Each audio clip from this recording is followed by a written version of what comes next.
Súper. Ok, entonces, pues el día de hoy vamos a ver este tema selecto de este curso. No necesariamente es un tema que forzosamente hayamos incluido en este curso, pero pues ustedes creo que votaron porque fuera un tema que pues lo más seguro les va a servir para algún proyecto que ustedes hagan en el futuro, ¿va? Entonces, la modalidad que vamos a trabajar el día de hoy va a ser de un ejemplo, un ejercicio de investigación a la par de la teoría. O sea, vamos a ver la teoría y la práctica a la par, ¿ok? Para que sea un poco más dinámico el asunto. Entonces, vamos a ver tres métodos concretos para sacar un diagnóstico a partir de estas pruebas diagnósticas. Un spoiler, no es todo lo que se puede hacer en cuanto al tema de pruebas diagnósticas, se puede hacer muchísimo, ¿no? Pero pues creo que son de los temas que más recurrente pueden llegar a tener en sus proyectos. Ok, entonces vamos a empezar con un escenario clínico que pues yo tomé de un paquetito estadístico que vamos a utilizar el día de hoy. Entonces vamos a considerar este ejercicio en el que un grupo de investigadores reclutaron a 113 pacientes con hemorragia subaracnoidea neuroesmática, una enfermedad finalmente de EBC. De esto, a estos pacientes se les buscó como desenlace principal daño cerebral irreversible. ¿Okay? Entonces, ese es el desenlace que se está buscando en este estudio a lo largo de la fase aguda del evento isquémico o el evento ahí de hemorragia. Para este estudio se tomó una muestra de sangre dentro de las primeras 12 horas después de que acudieron estos pacientes a la consulta o al servicio de urgencias, en los cuales se midieron, entre muchos otros marcadores, estos dos particulares. El primer marcador se va a llamar quinasa de nucleósido difosfato A, o abreviado NDK. Y la otra molécula se va a llamar proteína S100 beta, o abreviado S100 beta. Además de estas dos moléculas, se midieron las escalas de la Federación Mundial de la Sociedad Neuroquirúrgica de América y la escala de Glasgow, abreviadas de estas maneras. Entonces, en el dataset que vamos a trabajar el día de hoy están codificadas las variables de la siguiente forma. Entonces, lo más importante que quiero que vean de este dataset es el desenlace, ¿ok? Es un desenlace dicotómico categorizado en bueno o malo, que dependiendo la escala de Glasgow que tuvieron al final del estudio, eso es lo que define la condición de estudio. Entonces, en la calidad de poor vamos a tener aquellos que tuvieron el daño cerebral irreversible. Ese, para fines pragmáticos, es nuestro desenlace que estamos buscando evaluar. Y en el lado derecho tenemos todas las métricas adicionales que se les midieron. Tenemos las dos moléculas que ya mencionamos previamente. Un punto importante, y pues bueno, digo, ya a estas alturas ya no se los tendría que especificar, pero pues estas son dos variables continuas que pues sí es importante que ustedes tengan en cuenta, ¿no? O sea, que al final sí es un ejercicio que yo les sugiero que hagan cada vez que hagan este tipo de análisis. ¿Cuál es el tipo de variable que ustedes están analizando? Y pues tenemos estas dos escalas, que esta es la escala de Glasgow, que va, bueno, no sé si es del Glasgow modificada, pero va del 1 al 5. Donde 1 es muerte cerebral y 5 es pues una recuperación completa. Y esta escala que pues indica que del 1 es una condición buena y del 5 pues es una condición adversa. Entonces vamos a trabajar con estas variables. Entonces, para nuestro primer caso, que lo más seguro es que ustedes hayan tenido una situación similar, vamos a plantear el siguiente escenario. En un estudio previo, no necesariamente en este, pero en un estudio previo ya se demostró que un marcador de NDK mayor a 11 se asocia o correlaciona con un daño cerebral irreversible.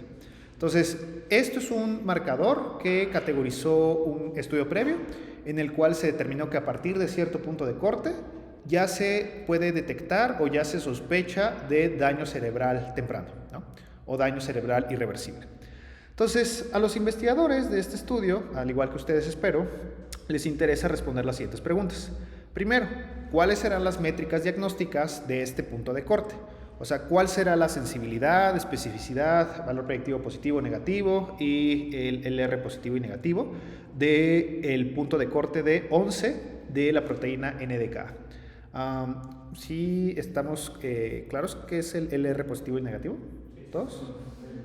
Exacto, ¿no? Entonces, pues ahorita vamos a ver cómo se calculan. Ok, la otra pregunta que les interesa a los investigadores es ¿cuál es la concordancia de ambos métodos? O sea, ¿cuál es la capacidad que tiene tanto el marcador bioquímico categorizado en más de 11 en concordar con un daño cerebral irreversible, ¿no? Y la otra pregunta que habitualmente va de la mano es ¿cuál es la precisión de este punto de corte para detectar mi desenlace? Entonces, nosotros, si quisiéramos verlo en un... ¿alguien tiene un papelito? Que me regalaron.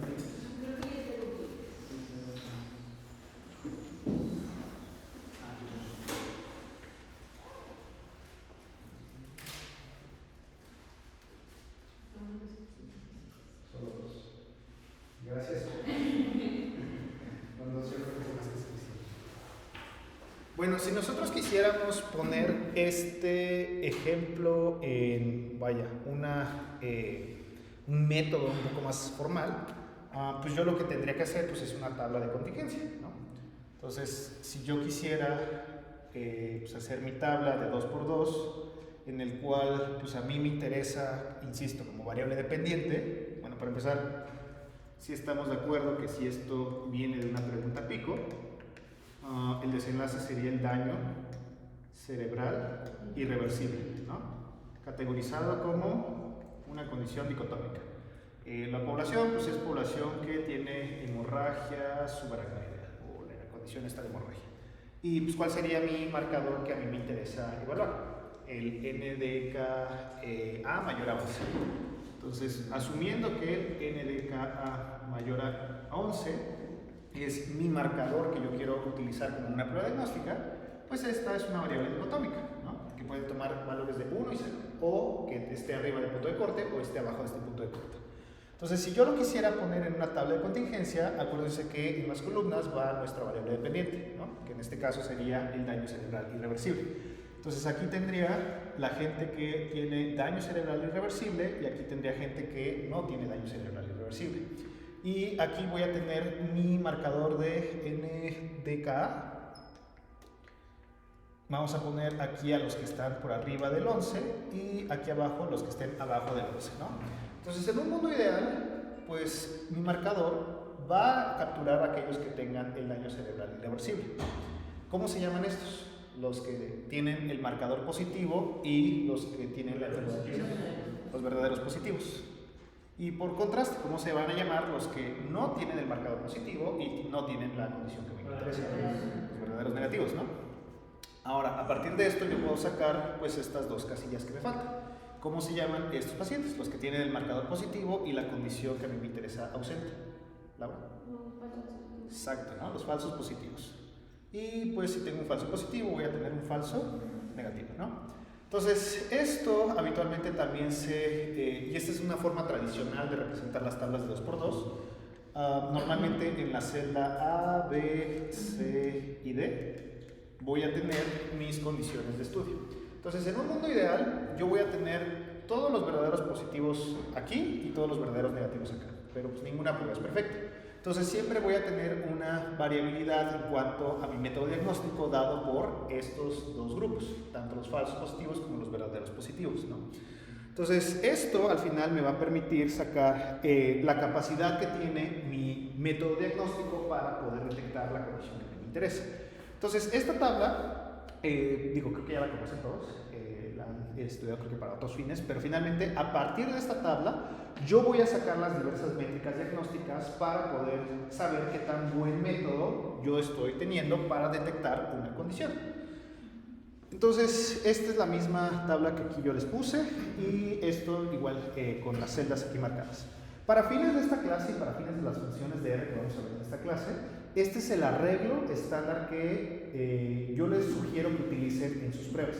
Entonces, el primer tip que yo les doy es que cada vez que vayan a hacer un estudio de tipo pruebas diagnósticas, hagan esta tabla 2×2 o esta tabla de contingencia a mano. O sea, calquen en una hoja de papel y calculen las métricas diagnósticas que vamos a ver más adelante. Ahorita les voy a explicar por qué. Bueno, entonces empecemos con nuestra primera métrica diagnóstica que nos va a dar una cuantificación de qué tan buen método yo estoy evaluando. La primera es la sensibilidad, ¿no? Se define como la probabilidad de que una persona salga positiva dada que tiene la enfermedad. Y este se calcula dividiendo la celda A entre la suma de la celda A más C, o la división de los verdaderos positivos entre el total de enfermos. Les puse esta como condición de color. No sé, a mí se me hace más sencillo hacer como esta memorización de que la sensibilidad y especificidad va hacia abajo y los valores predictivos positivos y negativos van hacia horizontal, ¿no? Entonces, para sacar la sensibilidad, yo lo que tengo que hacer es dividir esto entre esto, ¿no? Ok. Entonces, vámonos ahora con la especificidad. Es la probabilidad de que un paciente tenga un resultado negativo, dado que no tenga la condición o que esté sano.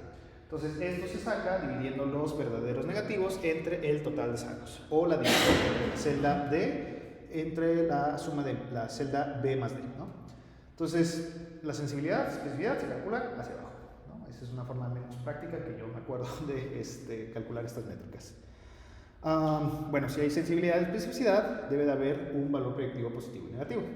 Entonces, si aquí lo que nos interesa ver primero la probabilidad del resultado positivo dado que está enfermo, una métrica que usualmente es más útil desde el punto de vista clínico es ahora calcular la probabilidad de estar enfermo o de tener mi condición positiva, dado que tuve una prueba positiva. Nuestro ejemplo sería la probabilidad de presentar daño cerebral irreversible, dado que tengo un marcador mayor o igual a 11. Entonces, este se calcula dividiendo la tasa o la gente que tiene verdaderos positivos entre el total de positivos, ¿no? O pues, la división entre la celda A entre la división de la celda A más B. Y ahora tenemos la tasa de verdaderos, la tasa del valor predictivo negativo. Este es la probabilidad de estar sano, dado que no tengo la condición. La probabilidad de no tener daño cerebral irreversible, dado que tuve un marcador menor a 11. Y este se saca de la división de los verdaderos negativos entre el total de negativos, ¿no? La celda D entre la celda C más, aquí debería ser D, ahí hay un typo. Ok. Entonces, todo esto de seguro ya lo vieron en algún momento de la clase, de la vida, etc., ¿no? Vamos ahora a calcular algunas métricas extra que se pueden sacar a partir de la contingencia. Tenemos el cociente de verosimilitud positivo, o en inglés el likelihood ratio positivo. Este nos va a indicar cuántas veces más probable es que una prueba diagnóstica sea positiva en una persona con la enfermedad entre la probabilidad de tener una prueba positiva en alguien que no tiene la enfermedad, o sea, los falsos positivos. En otras palabras, el likelihood ratio positivo nos habla de por cada X número de verdaderos positivos, yo voy a esperar un valor Y de falsos positivos. O sea, nos indica cuántos verdaderos positivos voy a tener por cada por cada falso positivo que voy a tener en mi estudio. Entonces, si tengo un LR de, vamos a pensar, 10, ¿cuántos verdaderos positivos voy a tener? ¿No? Voy a tener 10 verdaderos positivos por un falso positivo, ¿no? O sea, por cada 10 resultados reales voy a tener un resultado falso positivo, ¿no? Esta interpretación ya la conocen, si no, pues me voy un poquito más despacio. Ok, ¿cómo se saca? De manera pragmática, ustedes pueden dividir la sensibilidad entre el complemento de la especificidad, o sea, 1 menos especificidad, o pues haciendo la división de las respectivas celdas. Ok, ahora tenemos el cociente de verosimilitud negativa. Este nos va a decir cuántas veces es más probable que una prueba sea negativa en una persona con la enfermedad o tener un falso negativo en comparación con una persona sin la enfermedad que realmente tiene un resultado negativo, ¿no? O un verdadero negativo. En otras palabras, esto nos dice cuántos, por cada X falsos negativos, se espera un valor Y de verdaderos negativos. Entonces vamos a poner esto en curso. Entonces tengo un LR, este es positivo, entonces este es negativo. Entonces si yo tengo un LR de 0.2, lo que nos va a decir, ¿alguien puede dividir 1 entre 0.2?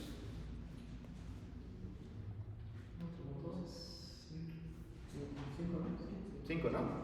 Entonces nos va a decir por cada 5, bueno, están de acuerdo que 1 entre punto 2 es igual a, ¿cuánto dijimos?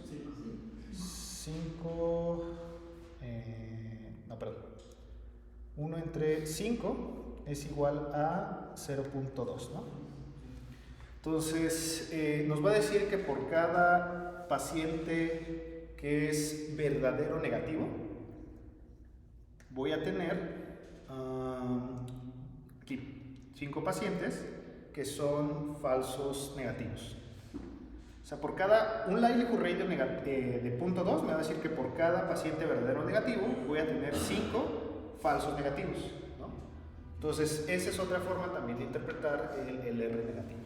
Entonces, lo ideal es que yo tenga un LR muy alto, un LR positivo muy alto y un LR negativo muy pequeño, ¿no?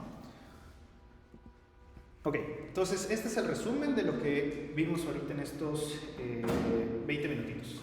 A partir de mis tablas de confusión o de mi matriz de confusión, yo puedo calcular la sensibilidad, especificidad, el BPN, positivo, negativo y pues otras métricas que vamos a ver más adelante. Pero este es un resumen de las 4 diapositivas previas.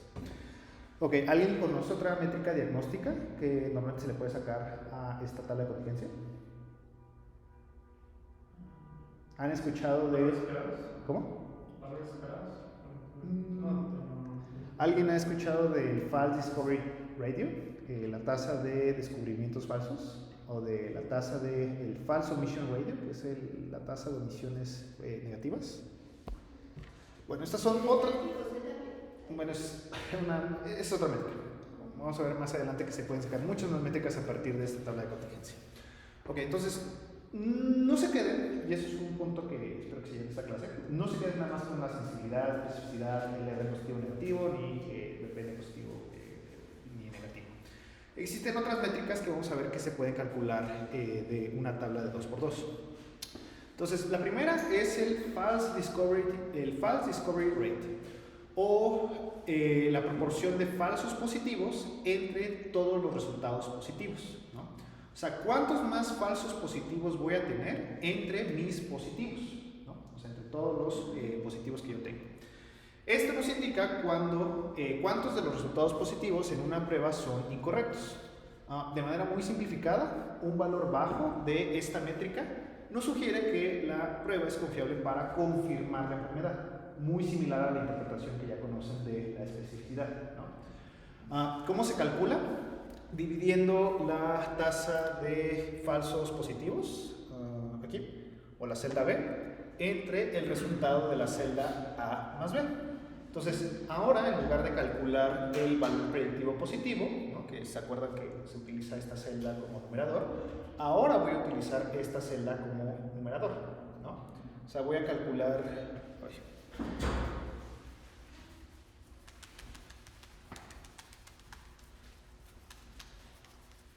Voy a calcular el False Discovery Radio como B entre A más B, ¿no? O sea, nos va a decir la tasa de falsos positivos entre todos los positivos, ¿no? Al menos en mi prueba. Ahora, vamos a ver el recíproco de los valores predictivos. Si lo quieres ver de esa manera, sí. O sea, nos va a decir la probabilidad de tener un resultado falso positivo entre todos los positivos. ¿Okay? ¿No? Bueno, pues ahí dice. Ok, entonces, muy similar al valor predictivo negativo, voy a tener, bueno, así como lo dijo Oscar, pues esto es muy similar al valor predictivo positivo, ¿no? En lugar de tener la celda A como mi numerador, ahora voy a tener la celda B. Ahora puedo tener un complemento muy similar a la tasa de valores predictivos negativos, que se llama el False Omission Rate. Se define como la proporción de falsos negativos entre todos los resultados negativos. De manera general, nos va a indicar cuántos de los resultados negativos en una prueba son incorrectos, ¿no? Un valor bajo nos indica que la prueba es buena para descartar la enfermedad. ¿Okay? O sea, como para decir aquellos que realmente no van a tener una condición. Entonces, el false omission rate se calcula tomando como numerador a los verdaderos negativos entre la suma de todos los negativos. O sea, la celda C ahora la voy a dividir entre la suma de la celda C más D. Entonces, digo, si lo quieren ver así como Oscar, 1 menos la tasa de verdaderos positivos, el valor predictivo positivo, perdón, me va a dar el false discovery rate. Y 1 menos mi tasa de verdaderos, perdón, el valor predictivo negativo, me va a dar el false omission rate, o el FOR. Entonces son complementos que, digo, pueden también darle mayor matiz a sus resultados, porque finalmente estas son otras métricas que probablemente no se reporten tanto, pero créanme que una buena tabla de contingencia incluye por lo menos estas dos métricas adicionales. ¿Okay? Porque en el FOR podemos utilizar el valor predictivo negativo, ¿no? Porque ese nos ayudaría. El complemento del valor predictivo negativo. O sea, 1 menos el valor predictivo negativo me va a dar el resultado del FOR. ¿No? Pero los dos sugieren que puedes encontrar para descartar la enfermedad, ¿no? Pues esta para descartarla y esta para confirmarla. O sea, para decir que realmente, mientras más bajo sea, un paciente realmente va a ser positivo cuando le toque ser positivo. ¿No?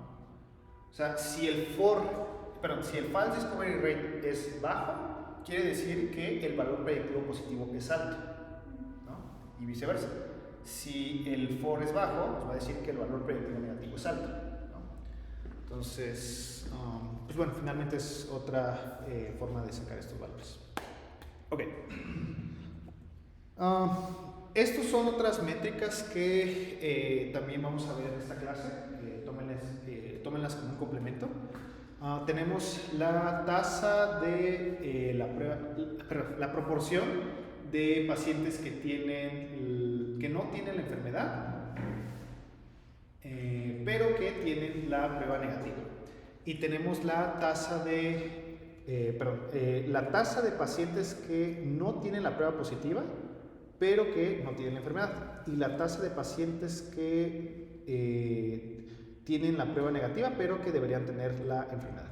Bueno, ahorita les voy a mostrar cómo es que se calcula. Pero finalmente, una interpretación rápida es 1 menos especificidad y 1 menos sensibilidad, ¿no? O sea, finalmente nos va a dar la tasa de falsos positivos o de falsos negativos. Ahorita lo vamos a ver con el ejemplo de la clase. Ok. Y esta es una última métrica que nos va a indicar la proporción de pacientes correctamente clasificados. Si bien estas métricas diagnósticas nos ayudan a saber cuándo confirmar, descartar la enfermedad, whatever, una buena tabla de contingencia tiene que tener también esta otra métrica, el accuracy. El accuracy nos va a decir cuál es el porcentaje de pacientes que está dentro de la diagonal. Idealmente, todos tendrían que estar dentro de la diagonal, ¿no? O sea, si aquí tengo verdaderos positivos y verdaderos negativos, una buena prueba los tendría que capturar a los dos. Entonces, un accuracy de 100 me va a decir una prueba que discrimina perfectamente tanto a los verdaderos positivos como a los verdaderos negativos. Un accuracy de 0 me indica que voy a tener un chorro de falsos positivos o un chorro de falsos negativos, ¿no? Entonces, el accuracy finalmente nos va a decir cuál es la proporción de pacientes que están dentro de la diagonal. Entonces, esto se obtiene sumando a la celda A más D, o sea, los verdaderos positivos negativos, entre la suma de todos. Esta es creo que de las más sencillas de las que acabamos de ver. Una pregunta, ¿y ahí cómo se interpretaría ese resultado? La proporción de gente que está correctamente clasificada en tu tabla de contingencia. ¿Y hay algún valor así para decir esto está bien? Pues mira, esto, al igual que muchas métricas cuantitativas, hay puntos de corte. Pues una buena métrica, una buena tabla de contingencia que clasifique más del 70%, se puede decir que es un buen método de clasificación. Entre comillas, un buen método, no un muy buen método. Pero lo ideal es estirarla al 100%. Ok. Bueno, ahora sí, vámonos al código de R para que pongamos estos conceptos a la práctica.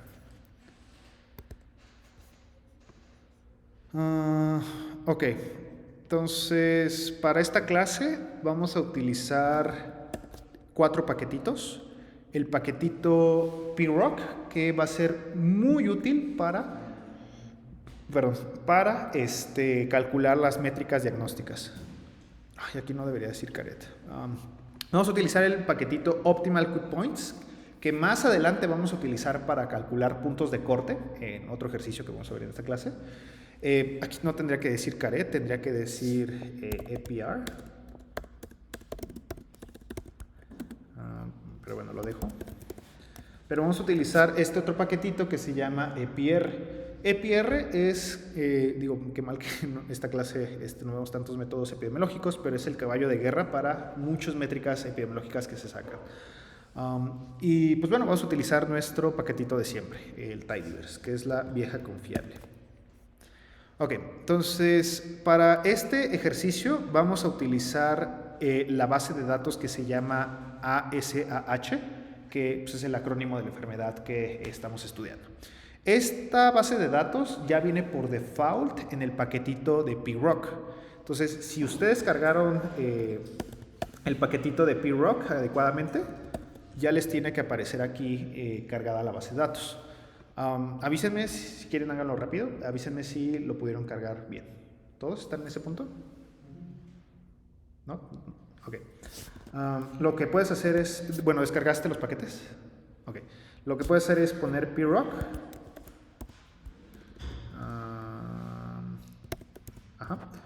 Dos puntos y, bueno, es el primer objeto, bueno, los primeros objetos que a mí me aparecen. ¿Eso sí te aparece?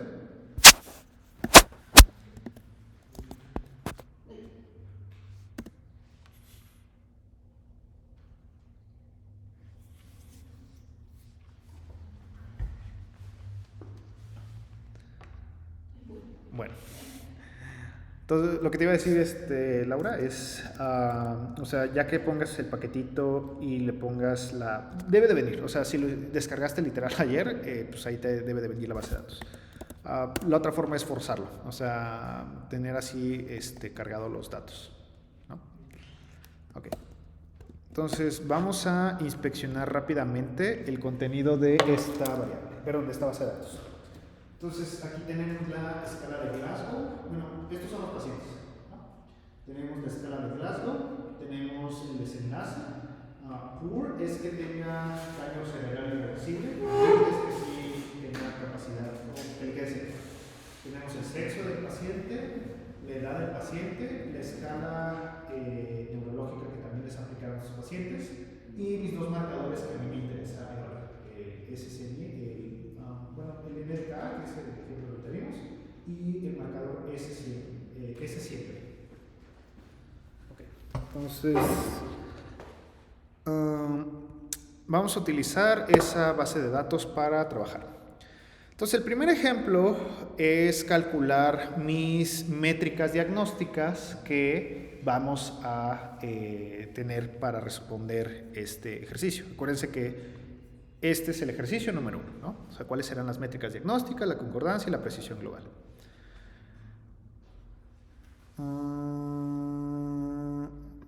Ok, este no lo vamos a ocupar, no sé por qué se los incluye. Ok, entonces lo primero que vamos a hacer es categorizar mi variable continua de NDK, que es mi marcador que estoy evaluando, en aquellos que estén por arriba de 11 y por debajo de 11.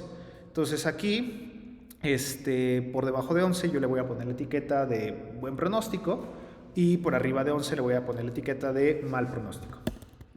Entonces aquí en este estudio de los 113 pacientes yo voy a tener que 65 tienen mal pronóstico de acuerdo a este marcador y 48 tienen buen pronóstico de acuerdo pues, a este marcador.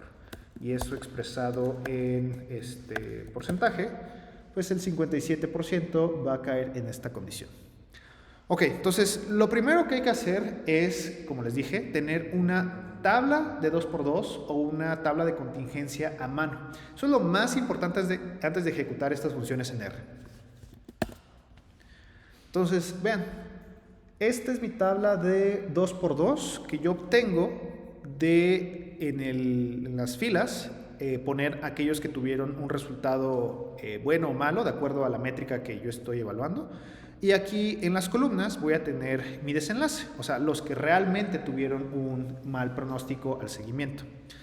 Entonces, primero, ¿qué es lo que notan de ahí? O sea, el arreglo de esa tabla de 2×2. Entonces, estos son los verdaderos positivos que a mí me interesan. Acuérdense, la condición que a mí me interesa es la condición de pura. Exacto. ¿Sí lo vieron todos? Entonces, a mí me interesa ver como desenlace, por eso es muy importante hacer ese ejercicio. Mi desenlace es aquellos que tienen una condición adversa, ¿no? Entonces, estos serían los verdaderos positivos. Brenda, ¿quiénes serían estos? Los verdaderos negativos. Exacto. ¿Quiénes serían estos? Los que tienen el marcador negativo y la enfermedad positiva. Falsos negativos y los falsos positivos, ¿no? Entonces, ese es un punto que siempre es importante primero ver dentro de una tabla de 2×2, porque si yo me voy como gordo en tobogán y veo esta tabla, pues voy a calcular mis métricas y pues me van a salir incorrectas, ¿no? Entonces, lo más importante que tienen que tener en cuenta es este arreglo matricial.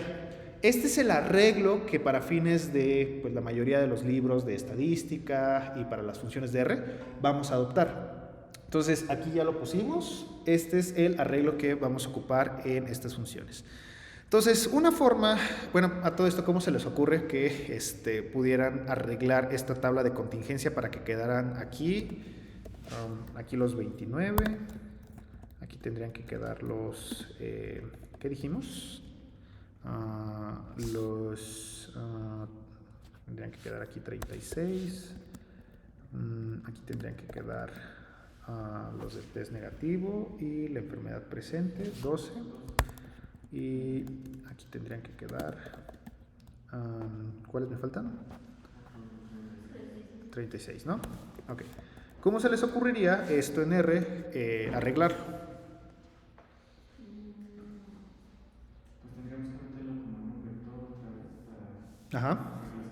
Exacto, ¿no? Este punto es, digo, de las formas más sencillas, ¿no? Pero ¿sí quedó claro este punto? Ok, entonces, si aquí yo estoy asumiendo que mi categoría de hasta arriba es la condición adversa, y pues me lo está arreglando de esta forma, ¿no? Aquí tengo a los que son 1, 1, 0, 0, pues ahora los voy a invertir. ¿Cómo los puedo invertir? Pues fácilmente, pues ahora que, o sea, si yo ya sé que es una variable de tipo factor, que me reconozca una categoría diferente de niveles. Primero que me reconozca a los que tienen un desenlace adverso y después a los que tienen el resultado negativo o a los que tienen el resultado, o los que no tienen daño cerebral finalmente. Entonces, yo con estos códigos, yo lo que voy a hacer es ahora invertir las condiciones, ¿va? Entonces, ahora sí, tengo mi tabla de contingencia que yo hipoteticé que me iban a salir con mis números.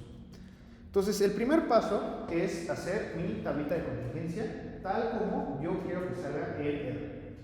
Ok, vamos a un segundo paso que va a sonar no necesariamente tedioso, pero sí es importante para que ustedes le crean lo que les va a calcular R. Laura, ¿cuántos son 4? Me vas a ayudar a calcular la sensibilidad. Tocayo me vas a ayudar a calcular la especificidad. Jacob, me vas a ayudar a calcular el valor predictivo positivo y Lenz te toca el valor predictivo negativo. Entonces,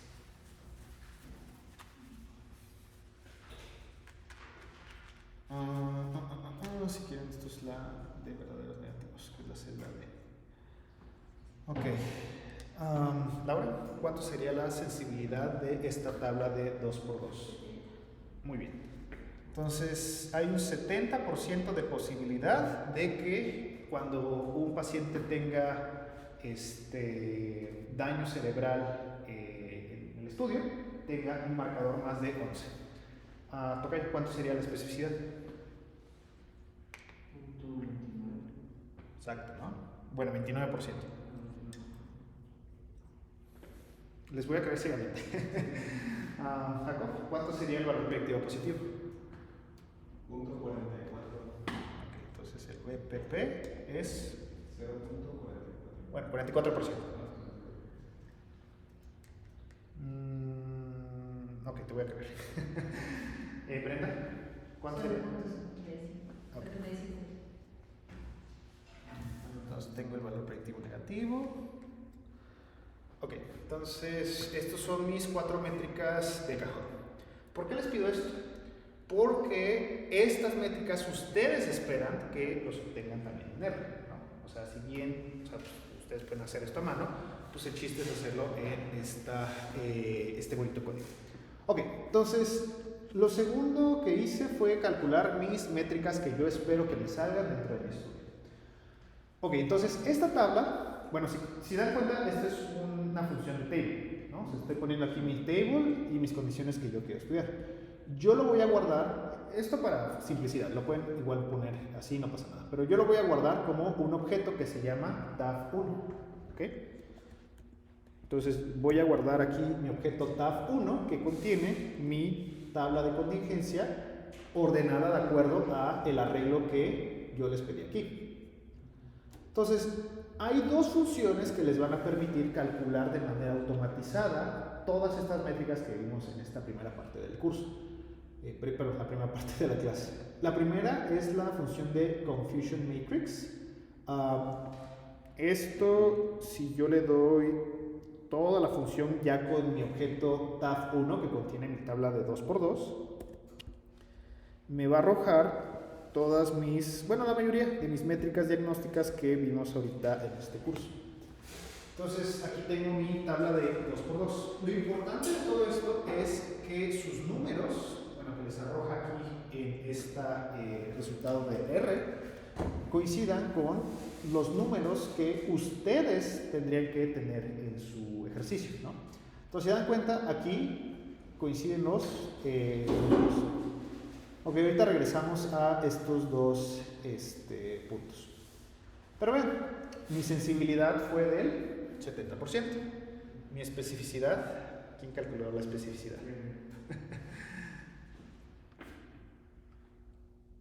Bueno, el valor predictivo positivo, bien Jacob, y el valor predictivo negativo es de 75. No me hagas calcular la mano. Chécalo, ¿va? Sí. Bueno, también les va a detectar la prevalencia. Esta es la gente que en teoría tendría que tener daño cerebral irreversible. Bueno, pues a todo esto podemos sacar la prevalencia en esta tabla de contingencia.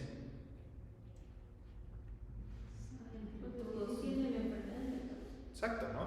Entonces aquí, si yo sumo la celda A más C, yo podría saber pues el total de la gente que está enferma. Y si yo esto lo divido por mi N, me va a dar pues la gente que tiene mi condición. Entonces me va a sacar la prevalencia de mi enfermedad. Ok, ahorita vamos a ver qué es el detection rate y el detection prevalence. ¿Sí? Muy bien. Ok, entonces esta función me va a dar el accuracy de mi prueba para clasificar correctamente a todos mis individuos. Entonces, ¿se acuerdan cómo se saca el accuracy? Sí, es los que están, los verdaderos y verdaderos. Exacto. Entonces, si yo sumo 29 más 36 y lo divido entre 113, me va a dar 57.5. Esa es la proporción de gente que está adecuadamente clasificada, tanto en verdaderos positivos o verdaderos negativos. Y ven, este es el accuracy con un intervalo de confianza. El problema del accuracy es que puede estar desbalanceado en función de cuántos verdaderos, cuánta gente enferma o cuánta gente sana tengo. O sea, en un estudio, por ejemplo, de casos y controles, donde tengo mis casos fijos, o sea, siempre voy a tener la misma prevalencia, ¿no? El problema de eso es que eso puede desbalancear el accuracy. Entonces, una forma de ajustar el accuracy a la prevalencia es con el balance accuracy. Cuando su estudio es, entre comillas, nativo o pues realizado sin hacer un estudio de casos y controles, pues el accuracy balanceado va a tender a ser el mismo que el accuracy calculado de manera formal o de manera manual. Ok, entonces esta es una forma de sacar los valores que ya vimos ahorita. Y ¿alguien sabe qué es el coeficiente kappa? Eso es de correlación, de concordancia. Exacto. Entonces, si quisieran ver más allá del... O sea, el accuracy te va a decir cuál es la proporción de gente que está correctamente clasificada entre los dos. El coeficiente kappa nos va a decir la proporción de gente que está... la proporción de acuerdo que tienen los métodos para detectar la condición, sobre todo positiva.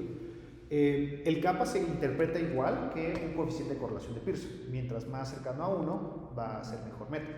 Entonces, vean, pues aquí tienen su accuracy y les va a dar aquí el kappa. Entonces, si ustedes quisieran sacar alguna interpretación del accuracy del kappa, ¿cuál sería? Es que no es tan buen método. Exacto, o sea que utilizar este marcador más de 11, pues no necesariamente es un buen método para identificar a la gente que pues va a tener daño neuronal. Ok, ahora otra forma que yo le veo más utilidad para sacar estas métricas diagnósticas, sobre todo porque, si se dan cuenta, aquí solo les da el cálculo en crudo.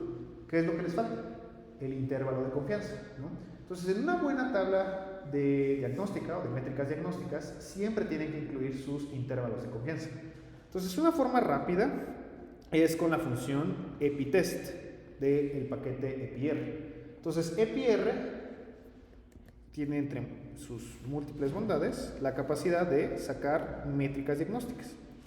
Entonces, algo que les sugiero que hagan cuando hagan este tipo de funciones es que sus métricas que ustedes están buscando sacar realmente se ajusten a los datos que ustedes están queriendo evaluar en su tabla de 2×2.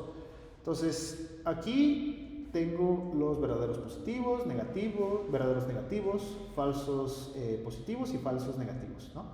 Y pues les saca las marginales o la suma de cada condición.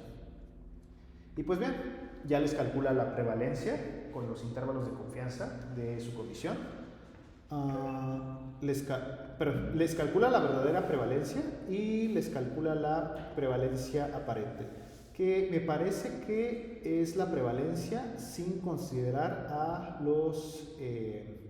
me parece que solo son los enfermos o la gente que tiene la condición de estudio. Pero bueno, esta es la prevalencia total. Les calcula la sensibilidad, que ya vimos ahorita que sale en 70, en 71. La especificidad, el valor predictivo positivo, el valor predictivo negativo, que veo que concordó, el LR positivo, el LR negativo, y estas métricas que me parece que, aquí en esta función, el false discovery rate y el false omission rate, aquí, es la proporción de false positive, acá, este es el false omission, el false discovery rate y este es el false omission rate. Entonces este es el complemento de 1 menos el valor predictivo positivo, y este es el complemento del valor de 1 menos el valor predictivo negativo. Entonces también le saca esas métricas y las otras dos métricas que vimos ahorita en R. Ok, y pues esta es la proporción correctamente clasificada, que es el accuracy de su método. Entonces este 58 es el mismo que ustedes calcularon aquí, ¿va? Ok. Lo bonito es que les da intervalos de confianza que ustedes pueden incluir en su tabla final. Ok, esto es algo que es extra, pero no tienen por qué verlo a detalle. Pero los intervalos de confianza están muy sujetos a el diseño y sobre todo a la N que ustedes tengan. Miren, si ustedes le dan aquí el método, bueno, para empezar, si le dan aquí en la hoja de ayuda de esta función, les va a arrojar todos los métodos para calcular los intervalos de confianza. Si su n es calculada a priori, o sea, si hicieron un cálculo de tamaño de muestra para calcular la efectividad de una prueba, con que ustedes tengan el método exacto es más que suficiente, ¿no? O sea, de hecho, ese es el método por default. Pero lo que he visto mucho en el instituto es que pues nadie calcula un tamaño de muestra para calcular las métricas diagnósticas de una prueba. O sea, agarran una muestra a conveniencia y pues les vale si tienen el poder estadístico para ese método diagnóstico. Normalmente cuando eso pasa, se tiende a sobreestimar los intervalos de confianza. Entonces, para tratar de corregir esto, yo les sugiero que utilicen el método de Wilson. De hecho, aquí en este ejemplo no creo que sea tan evidente.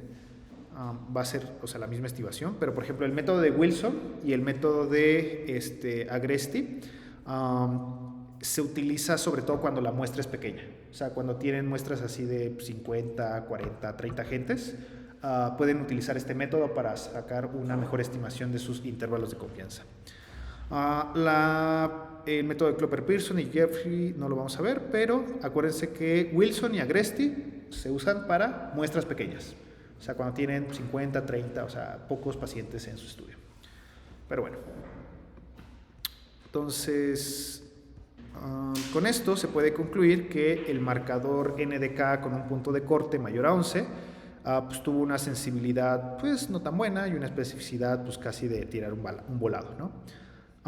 Por tanto, este punto de corte no necesariamente es de utilidad o puede ser de utilidad dependiendo de lo que les interese a algunos, pero pues finalmente pues no utilicen únicamente este método para diagnosticar esta condición.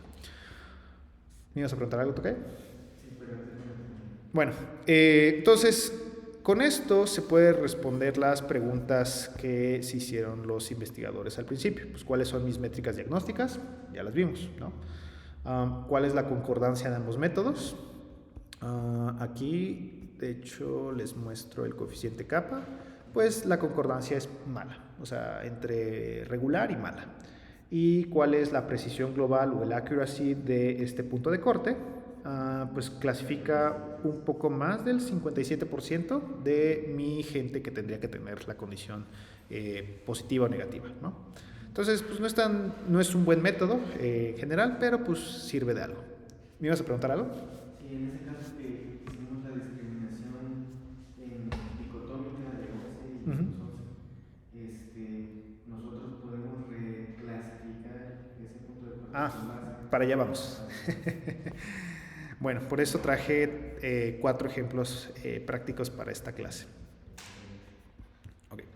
Entonces retomemos la parte teórica. Aparte de la duda del tocayo, ¿alguien más tiene alguna duda? Ok, estas métricas ya las conocían. Esto es suponiendo que ustedes quieren hacer una tabla de contingencia para sacar sus métricas diagnósticas. Ok, entonces resulta que también en este estudio se midió otro marcador, que es la proteína S100B, el cual podría ser un marcador nuevo, útil, lo que ustedes quieran.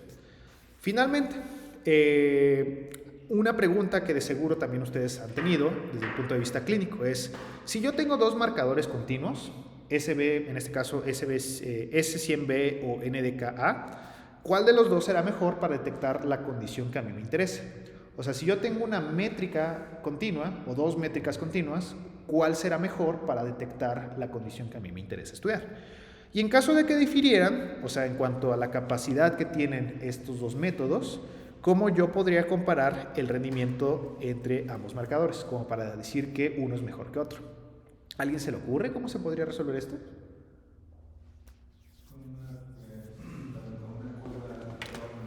Exacto. ¿Están familiarizados con el concepto de las curvas ROC? Bueno, entonces ahora vamos a cambiar el escenario.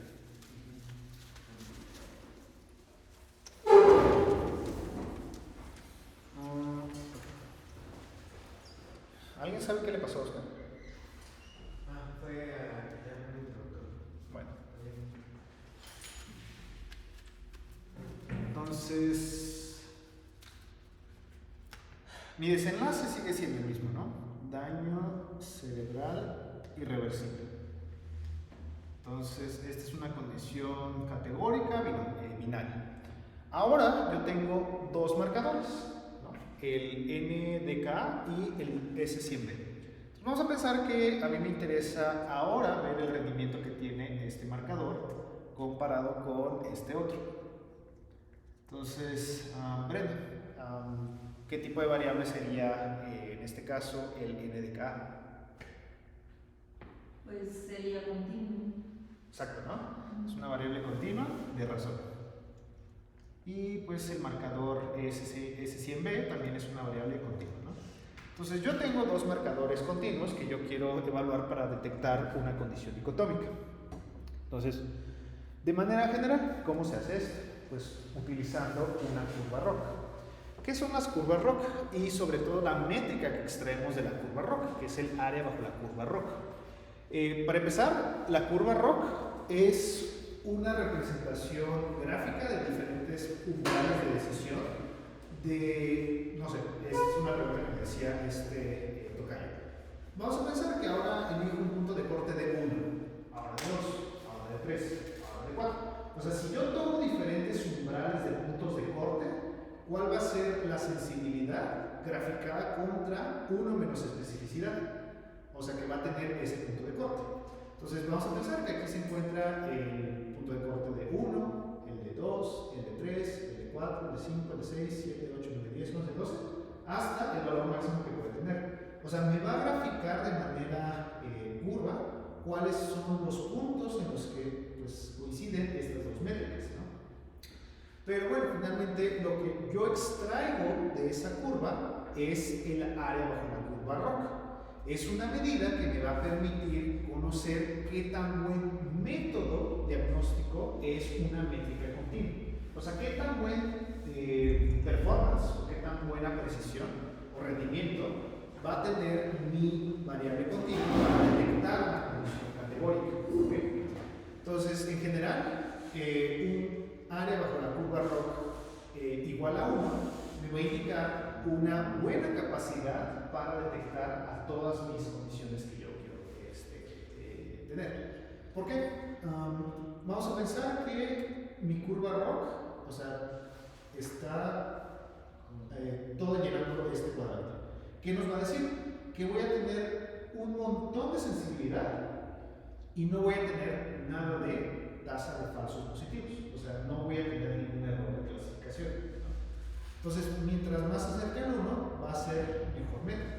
En cambio, ¿qué pasa si la curva que yo extraiga se acerca a esta diagonal? Pues me va a decir que al final, por cada paciente que yo clasifique como un verdadero positivo, voy a tener un falso positivo. O sea, al final me va a decir que no importa que aplique esa métrica, o sea, no va a tener una capacidad diagnóstica para detectar la condición. Entonces, lo ideal es que yo tenga curvas ROC que estén acaparando lo más que se pueda hasta la esquina superior a la izquierda. Una interpretación también de las áreas bajo la curva es la tasa promedio de verdaderos positivos entre toda la tasa de falsos positivos. Entonces, pues, finalmente, lo que a mí me interesa sacar de la curva ROC es el área bajo la curva. ¿Ok?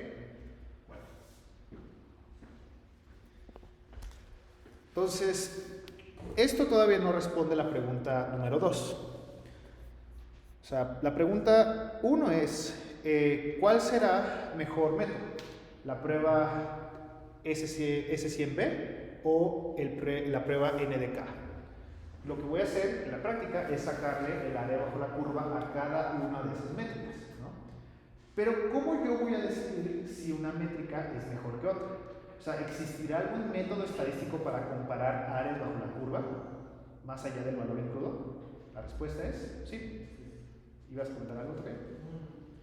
Entonces, una forma para poder comparar curvas ROC, o más bien áreas bajo la curva ROC, es los métodos o el método de DeLong. El método de DeLong es la prueba estadística más utilizada para comparar áreas bajo la curva ROC. O sea, si yo quiero saber si la diferencia entre curva ROC es estadísticamente significativa, yo voy a aplicar esta prueba. ¿Okay? ¿Cuál es la ventaja? Pues es, aparte de los métodos más utilizados para comparar curva ROC, me va a dar intervalos de confianza para decir si realmente esa diferencia es estadísticamente significativa y pues no cae dentro de un intervalo de confianza. Ahorita vamos a ver este punto, pero este punto sí es importante que lo consideren. Para fines, y esto tal vez no se presta la teoría completa para esto, pero para fines pragmáticos, lo más seguro es que ustedes hagan curvas ROC con los datos que ustedes tienen. Pero lo que habitualmente se sugiere que se haga es que se suavicen las curvas ROC. Ahorita vamos a ver qué se refiere a eso. Pero finalmente este método no sirve para suavizar o para comparar curvas ROC o áreas bajo la curva ROC de una curva que fue suavizada previamente. Ahorita vamos a ver ese punto, porque tal vez ahorita dicen, ¿eso qué quiere decir? Bueno, otros métodos que se utilizan para comparar curvas ROC es el método de Bootstrap. ¿Qué pasaría si yo suavizara mi curva ROC? Ahorita vamos a ver el ejemplo. Esta es la prueba que yo voy a utilizar para cuando se suavicen estas curvas. Una pregunta que habitualmente surge. Este método es para comparar dos curvas. Pero ¿qué pasaría si tuviera tres curvas? O cuatro curvas, ¿no? O finalmente 3, 4, 5 métodos, los que yo quiera. Está el método de Venkatraman. Este método puede comparar o me permite comparar más de dos curvas ROC. O sea, ¿qué pasaría si en lugar de tener dos métricas continuas, ahora tengo 3, 4, 5? Con este método yo puedo comparar cuál es o sea, si la curva ROC más alta que me salió de estos métodos, si esa curva es estadísticamente diferente que el resto de las curvas. O sea, un poco similar a la prueba normal, ¿no? O sea, que te dice que hay una diferencia en medias de alguna de las curvas. Ok. Entonces vámonos al código de R.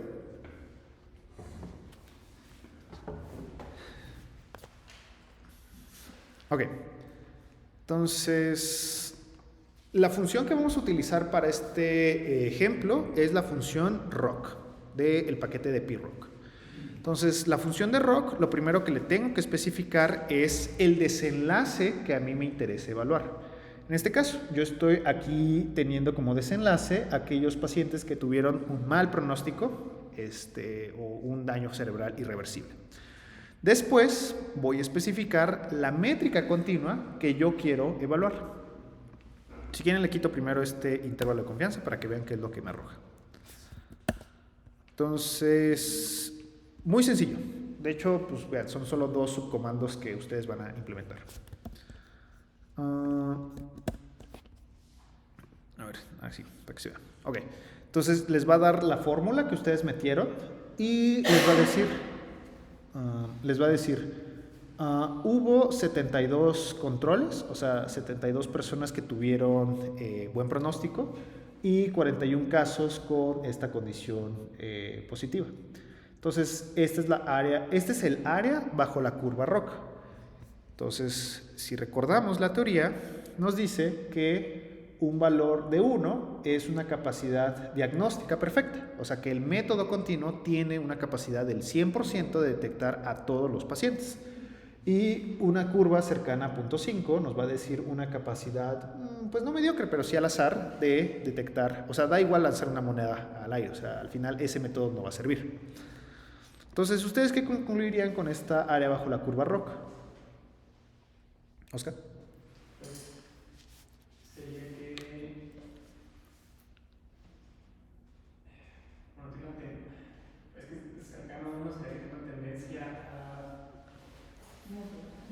Perdón, serían 70. Es que no sé si expresaron como un 76, 32% de certeza diagnóstica. No sé si es una correcta. Pues podrías interpretarlo, mira, si quisieras darle una interpretación de esa forma.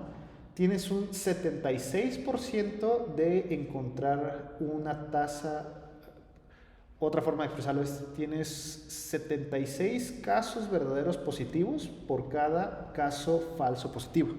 O sea, sería como otra forma de interpretar. O un 76% de encontrar un verdadero positivo sobre un falso positivo. Sería otra forma de interpretar ese resultado de la curva ROC. Ok, entonces al final esta prueba es una prueba moderadamente buena, ¿no? Bueno, aquí tenemos la prueba NDK, o sea, la del ejercicio previo. Y vean, igual nos va a arrojar lo mismo, 41 pacientes con mi condición de estudio contra 72 controles. Y vean el área bajo la curva ROC, ahora es de .612, ¿no? Con esto, pues ustedes dirían, pues bueno, pues ya la hice, ¿no? Voy a utilizar ahora el marcador S100B para todos mis pacientes. Vamos a desechar el marcador NDKA y pues ahora vamos a medirle S100B a todos mis pacientes. ¿Por qué? Pues porque tuvo una mejor curva ROC. Pero lo que les dije, en caso de que difirieran, o sea, en este caso estamos viendo que el marcador S100B... Que fue mejor si está más bajita el área bajo la curva. Por eso fue mejor el S100B que el marcador NDK. O sea, el marcador NDK es peor que el marcador S100B. ¿No? ¿No te sale igual eso? Sí, sí me salió lo mismo, pero yo entendería al revés. O sea, tú entenderías... Fue mejor NDK. no, acuérdate que de manera simplificada, mejor área bajo la curva, mejor método diagnóstico. O sea, esa es como la conclusión de esta parte. Bueno, entonces uno pensaría, pues bueno, vamos a medir S100B a todos mis pacientes. Pues lo que les decía. ¿Cómo podrían compararse el rendimiento de estos dos métodos más allá del estimador puntual? Una forma es sacando los intervalos de confianza, ¿no? Entonces ahora vamos a ponerle el comando CI de confidence interval equal true. Y ahora vamos a ver este ejercicio con los intervalos de confianza. Entonces, en este ejemplo estoy poniendo el área bajo la curva del marcador S100. Y estos son los intervalos de confianza que nos dice que si repitiera hipotéticamente este experimento unas 100 veces, en el 95% de ellos mi área bajo la curva ROC estaría entre .63 y .83, ¿no? Y este es el otro método que nos dice que, bueno, esta es la otra métrica que nos dice que si yo repitiera 100 veces este experimento, ahora mi área bajo la curva ROC estaría en el 95% de estos experimentos entre estos dos indicadores. Una forma rápida que alguien podría decir, bueno, pues yo como puedo asegurarme que una métrica es mejor que otra, es comparando los intervalos de confianza, ¿no? O sea, si se dan cuenta, el intervalo superior es de .72 y aquí el intervalo inferior es de .63. O sea, va a haber experimentos o va a haber cierto número de experimentos en los cuales ahora esta métrica va a ser mejor que esta, ¿no? Y eso no podemos concluir que pueda llegar a ser mejor en el 100% de los casos esta métrica sobre otra. En otras palabras, si los intervalos se sobrelapan, no podemos establecer que hay diferencias entre una prueba y la otra, ¿no? ¿Quedó claro este punto? Ok. Ese sería un método. Otro método es aplicar una prueba estadística a las áreas bajo la curva que ya calculamos. Entonces voy a guardar estas áreas bajo la curva en un objeto que se llame ROC y pues la métrica que yo estoy aquí evaluando. Entonces, vean, dentro del mismo paquetito de PROC está una función que se llama ROC-test que me va a permitir comparar áreas bajo la curva. Entonces, este objeto tiene el área bajo la curva de el marcador S100B y este objeto tiene el marcador NDK. Entonces, aquí yo voy a compararlas con el método de DeLong. Y ven, me va a arrojar un valor P, bueno, un estadístico y un valor P, y pues un intervalo de confianza de entre cuánto puede diferir la diferencia neta de esas curvas. O sea, por ejemplo, si ustedes restan la curva ROC1 menos la curva ROC2, les va a dar esta diferencia absoluta, ¿no? O sea, va a haber una diferencia de más de 0.11 a favor de la curva, ¿qué? De la S100B. ¿Qué pasa si ustedes repitieran 100 veces ese experimento? ¿Cuánto diferirían esas diferencias? En teoría, pues las diferencias para decir que una curva es superior que otra, pues tienen que estar por arriba de la unidad siempre, ¿no? Entonces, pues aquí vean, los intervalos contienen a la unidad dentro de su, bueno, al cero más bien dentro de su estimación.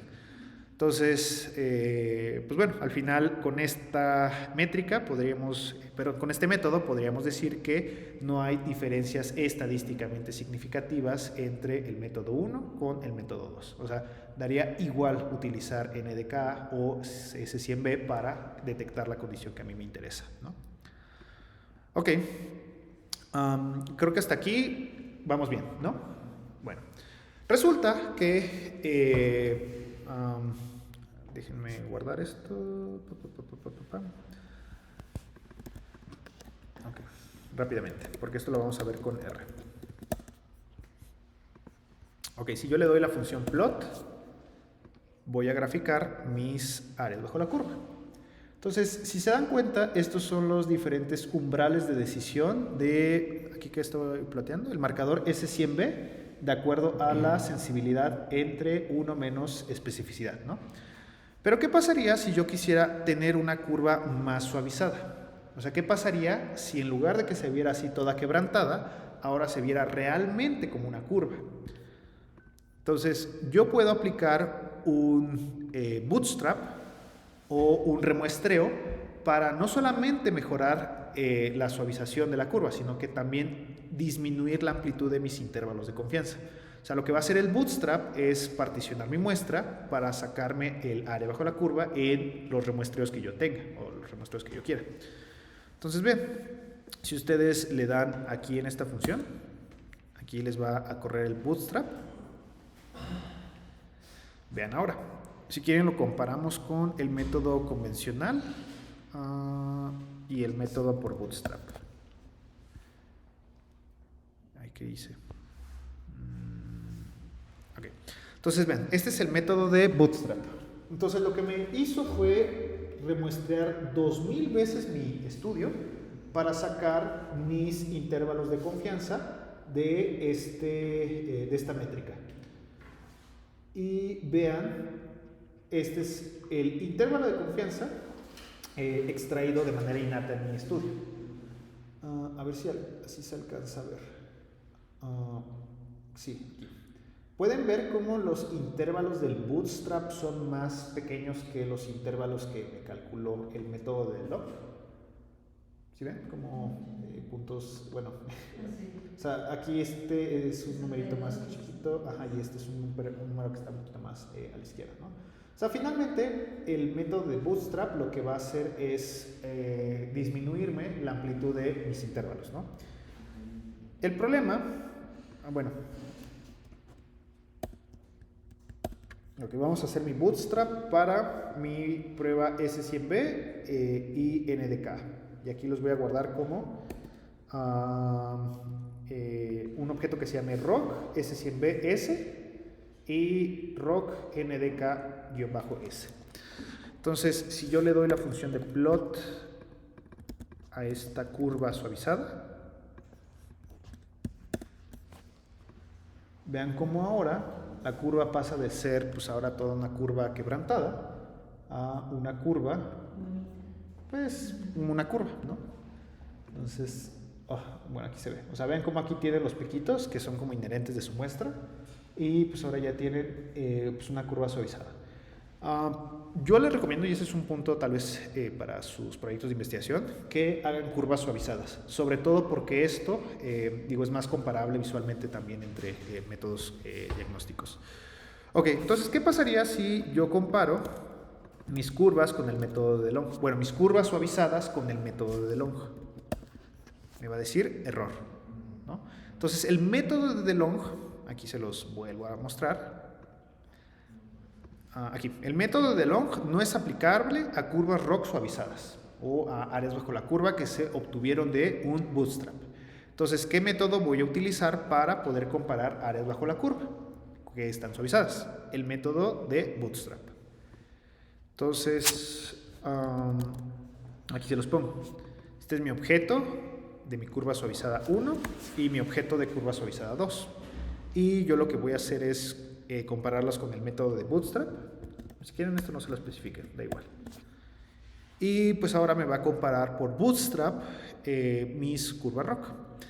El problema de esto es que cuando la n es pequeña, puede que lleguen a tener un bajo poder estadístico para detectar, puede que lleguen a tener una alta probabilidad de un error tipo 1. O sea, aquí si se dan cuenta, el valor P es casi marginal, ¿no? O sea, este valor P es de 0.08, o sea, tantito más, y va a salir con diferencias significativas. Entonces, el método de Bootstrap no se recomienda si la muestra es pequeña, ya que puede generar a veces valores P espurios. Por eso siempre les recomiendo que calculen un tamaño de muestra para detectar la capacidad diagnóstica de su método para poder hacer estas comparaciones. Y pues bueno, está el método de Becker-Traman, que lo que me va a decir es ¿hay o no hay diferencias en por lo menos alguna de las curvas ROC? Entonces, vean, hay diferencias en al menos una curva ROC para detectar una prueba diagnóstica. Entonces, si quieren, aquí lo pongo en prueba. Vamos a pensar que con la pura edad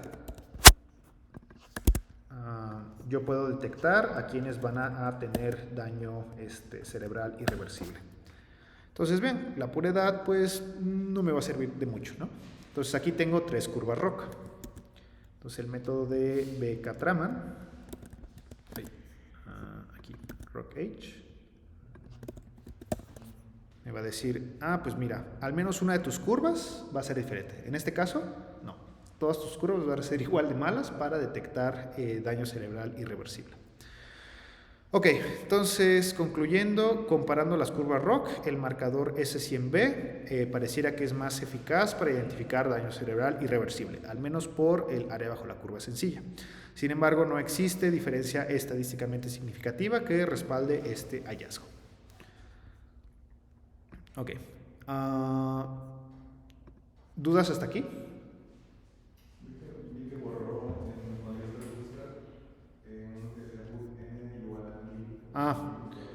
Sí. Ya. ¿Sí están familiarizados con el método de Bootstrap? Bueno, el método de Bootstrap lo que va a hacer es tomar particiones de tu muestra para sacar la métrica que a ti te interesa, ¿no?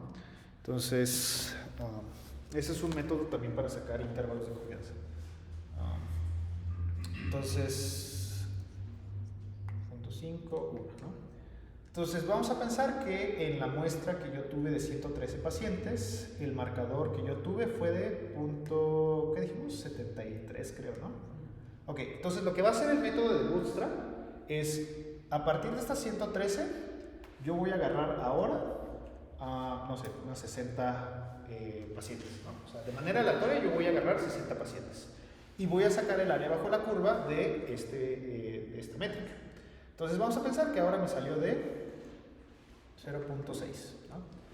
Vamos ahora a agarrar de manera aleatoria otros 70 pacientes.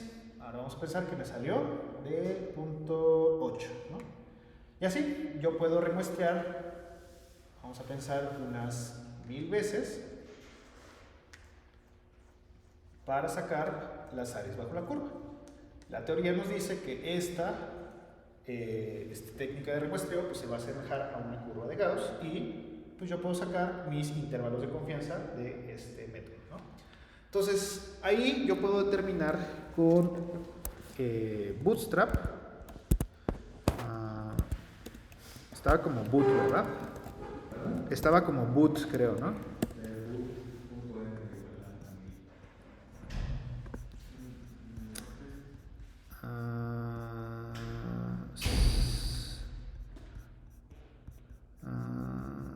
Es que aquí lo tenía. Es que no me acuerdo si era boot o si era n igual a. Sí, ¿verdad? Pero lo tenía en el rock test. No, también se puede en el rock, pero bueno, a ver. Boot.n, ¿no? O sea, yo puedo especificar cuántas veces quiero remuestrear. O sea, de manera convencional se va a remuestrear 1000 veces. Pero sí, a ver si no explota. O sea, si yo le especifico un remuestreo por 10,000 veces, o sea, va a remuestrearlo ahora 10,000 veces, ¿no? En lugar de 1000, ahora lo va a hacer en 10,000. Entonces, ve. ¿Y eso hay que especificarlo en una parte del método? Lo ideal es especificar cuántas veces se remuestreó. Entonces, vean. Ahora se remuestreó unas 10,000 veces y pues el intervalo, las áreas bajo la curva, pues pareciera que no varían tanto. Pues obviamente si le agrego aquí 100 ceros, pues obviamente va a destruir mi compu, ¿no? Pero pues lo ideal, pero lo convencional es que se haga un remuestreo por 1000. O sea, es como el método estándar. Igual lo puedes hacer para tus suavizaciones de tus curvas ROC. O sea, aquí tienes una curva ROC suavizada en un remuestreo bootstrap por 1000. Ahora vamos a hacerlo por 10,000 para que vean cómo sufre mi compu.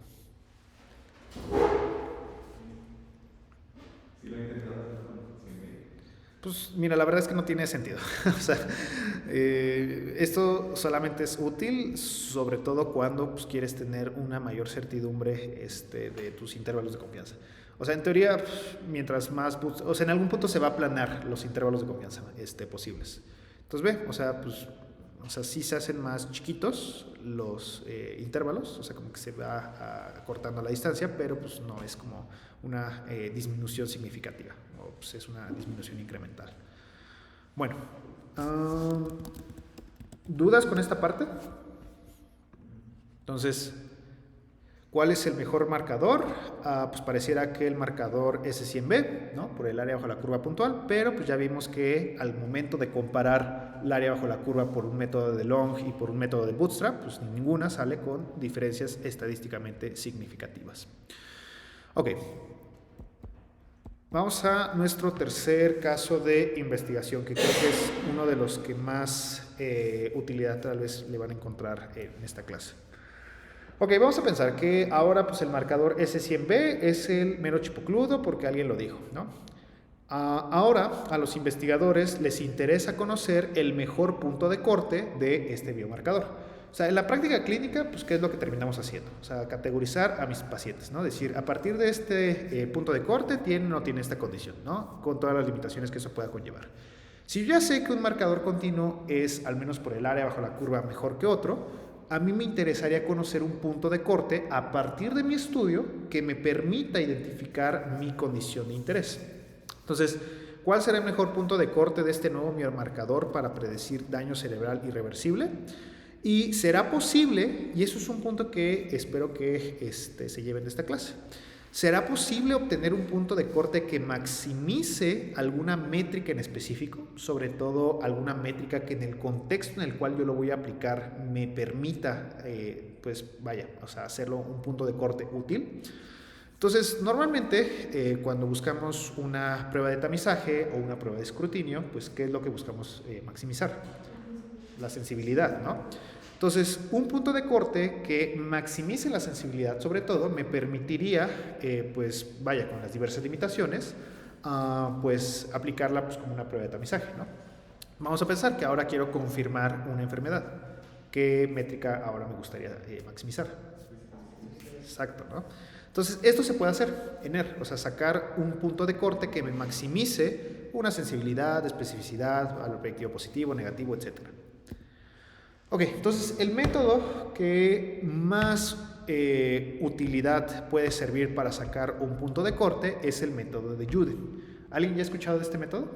Bueno. Como hacer un punto ortogonal que está más allá. Exacto. O sea, si ustedes saben que el área bajo la curva les va a graficar los diferentes umbrales de decisión para maximizar la sensibilidad y especificidad, pues en teoría este punto que esté más a la izquierda superior a la izquierda, o el punto que esté más hacia la esquina superior a la izquierda, va a ser el punto que mejor maximice la sensibilidad y la tasa de falsos positivos, ¿no? Entonces, el punto de corte que habitualmente se extrae de primera instancia es el punto que se encuentra en la esquina superior a la izquierda de esta curva ROC, ¿no? Ese creo que se lo saca por default el programa de SPSS y pues creo que la mayoría de los programas estadísticos, ¿no? Entonces, este método me permite sacar el punto donde se maximiza la tasa de verdaderos positivos sobre la tasa de falsos positivos o excluyendo a los verdaderos negativos. Entonces, el punto de corte de Jude, o el método del punto de corte de Jude, es el punto que cruza una diagonal entre esta curva, o el punto ortogonal que cruza esta curva sobre este umbral de decisión 1. Entonces, si ustedes sacan la línea que parte a la mitad de esta diagonal y lo elevan a la esquina superior izquierda, el punto en el cual coincide su curva ROC, ese va a ser su punto de corte, ¿no? Entonces, el método de Juden me va a permitir sacar ese punto de la curva ROC. Entonces, vamos a hacerlo en R. Ok, entonces la función que vamos a utilizar para este punto de corte va a ser la función Optimal Cut Points. Optimal Cut Points, ahorita vamos a ver que es una bestia para sacar puntos de corte y es muy útil para, sobre todo, responder la pregunta 2. Entonces, lo primero que le tengo que especificar es mi variable continua que yo quiero sacar mi punto de corte. Entonces, en el ejercicio previo dijimos que el punto, bueno, la métrica S100B va a ser ahora mi mejor punto de corte. Y tengo que especificar mi desenlace, o sea, el desenlace o la variable que va a contener mi desenlace. Yo les sugiero que etiqueten a los sanos o a su condición que enuncia la gente que no tiene la condición, o sea, a la gente negativa, para que a partir de esto les calcule la métrica, el método de Juden. Vamos a seleccionar el método de Juden. Vamos a especificar los datos de donde queremos sacar nuestro punto de corte y normalmente, si quieren, vamos a quitarle este punto para que primero vean qué es lo que les arroja, ¿no? Entonces, voy a guardar esto como un vector que se llame Juden S100B, que va a contener pues este punto de corte. Y vean, el punto de corte de punto 22 es el punto que se encuentra en la esquina superior a la izquierda de esta curva ROC. Entonces, el punto de corte de punto 22 es el punto que va a maximizar mi área bajo la curva. Entonces, ¿cuál es la área bajo la curva de este punto de corte? Perdón. ¿Cuál es el área bajo la curva de esta métrica? Punto 731. ¿Cuál es el punto de corte que está en esa esquina superior a la izquierda? Punto 22. Y pues les arroja otras, las métricas diagnósticas de este punto de corte. Entonces, un punto de corte de punto 22 tiene una sensibilidad de 63%, una especificidad del 80%, una tasa de verdaderos positivos, una tasa de... se me fue. La tasa de Positive Predictive Value. Se me fue en español. Valor predictivo positivo de .65. La tasa de verdaderos, el valor predictivo negativo, el LR positivo, el LR negativo, la proporción de falsos positivos que tuve en mi prueba, es la N de falsos positivos y de falsos negativos que tuve. Y este de Optimal Criterion, no me acuerdo qué era. Ok, pero si le dan la opción de Confidence Interval Fit, les va a arrojar las mismas métricas, pero ahora con intervalos de confianza. ¿Ok? Entonces, con este método ustedes pueden sacar el punto de corte que se encuentre en la esquina superior a la izquierda de su curva ROC. Pero vamos a pensar en el caso de la pregunta 2. ¿Existirá alguna forma de sacar un punto de corte que maximice la sensibilidad, pensando en que esta prueba yo la voy a aplicar como una prueba de tamizaje? La respuesta concreta es que sí. El método de Juden es uno de los muchos métodos que existen, pero hay otros métodos que permiten maximizar ciertas métricas diagnósticas.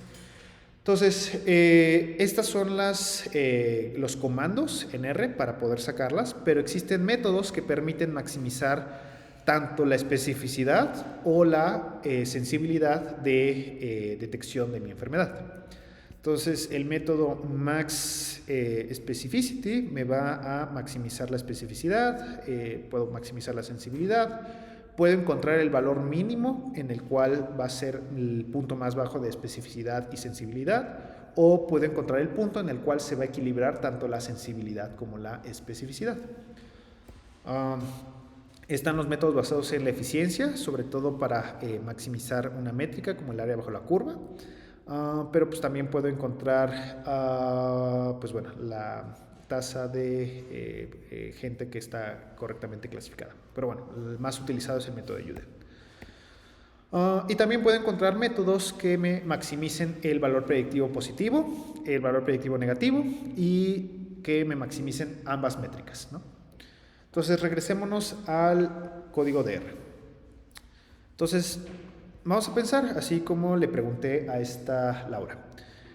Vamos a encontrar el punto de corte que me arroje el mayor sensibilidad posible, ¿no? O sea, pensando en que ese va a ser el método de tamizaje que yo voy a elegir.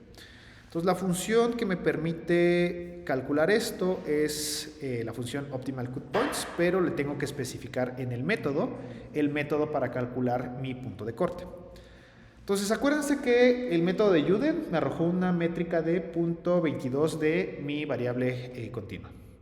Entonces, nada más déjenme ver aquí cómo se pone.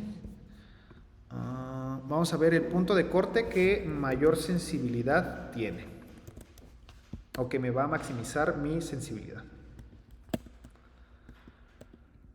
Si quieren les quito estos intervalos de confianza.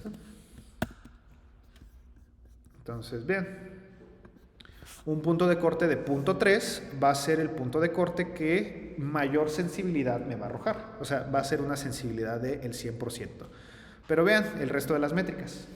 Vean la especificidad, vean el valor predictivo. Ni siquiera les calculó el valor predictivo negativo porque de seguro no hay gente que sea correctamente negativa. Y pues tienen un chorro de falsos positivos. O sea, cuando maximizan la sensibilidad mucho, van a tener un montón de gente que es falsa positiva. O sea, van a tener un montón de gente que van a clasificar de acuerdo a su prueba como enfermos, cuando en realidad no lo van a tener. Entonces, una forma que sea costo-beneficio para maximizar tanto la sensibilidad sin perder la especificidad es el método SP igual SE, que pues, es el punto donde se equilibra tanto la sensibilidad como la especificidad. Entonces, si se acuerdan del método de Juden, la sensibilidad era de 0.63 con este 0.22 y la especificidad era de 0.80. Ahora con el método SP igual SE, vean, ahora bajó ese punto de corte a 15, pero vean, ahora van a tener una sensibilidad y especificidad equilibrada, ¿no? O sea, este va a ser el punto en el cual se equilibren estos dos puntos. Bueno, vamos a pensar que ustedes quieren encontrar finalmente el punto donde se maximice el valor predictivo tanto positivo como negativo, que eso es lo que habitualmente les interesaría también como un método diagnóstico. Ay, creo que lo escribí mal. Aquí. Bueno, si a alguien le interesa leer cómo es que se sacan estos... ni siquiera estoy en la...